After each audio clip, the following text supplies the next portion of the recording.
Hi, in this video tutorial, we'll be looking at using LUT, also known as lookup table-based effects in VDMX. Generally, if you want to just get started with using VDMX as a LUT preview tool, you can go into the Templates menu and choose the LUT preview template, which is what I have running right now. If you choose it, it'll switch to your live camera so that you can preview LUTs off of there, but you can also load in media files and trigger them from your media bin that's provided right here. There are three different versions of the LUT effect in VDMX, depending on how you want to use them. The example here uses the LUT mixer, which lets you crossfade between two different looks. So if you're not familiar with LUTs, basically these are effects that let you do colorized, stylized looks. So in this case, we're using dystopia and Western.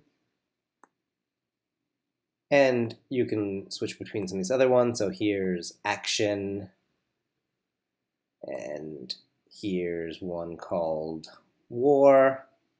So it gives you, just using color changes, a very stylized look. And you can go online and find all kinds of free LUTs, or you can use Photoshop or other tools for making your own. In addition to the LUT mixer tool, there's also a basic LUT, so if you just want to use one style and leave it fixed, you can do that as well. Additionally, there's another version of the LUT called the LUT mask mixer, which lets you use an extra masking image to choose between two LUTs. So in this particular case, let's say I choose drama and dystopia. Now what I can do is add an extra layer that will be used as the mask, and let's say I'll just pick for this stripes so that we can see this a little bit clearly. And I'm going to hide my stripes layer. And I'm going to use that as my mask image. So here we go. And now you can see where the stripes are one color, white. Here we'll just add an extra preview in so we can see it. So here's what our mask looks like. And there's what our final output looks like. So where the stripes are white, we get dystopia. Where the stripes are black, we get drama. And you can do gradients of colors in between there.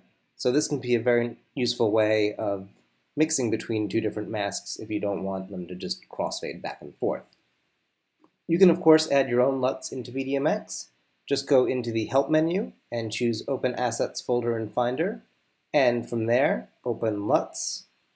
And then just drag whatever .cube files you have. So I've got this other folder of LUTs here, and I'm just going to drag some .cubes into this folder.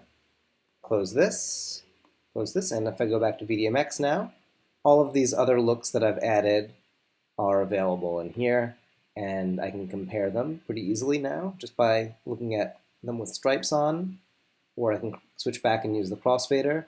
One of the useful things about when you're in the LUT mask mixer is you can also adjust the brightness. So you can still kind of crossfade back and forth between two, or you could set it in the middle and still get your mix. So that's a very quick introduction to using LUTs. You can use them quite a variety of ways, and we hope you enjoy using them. Have a great day.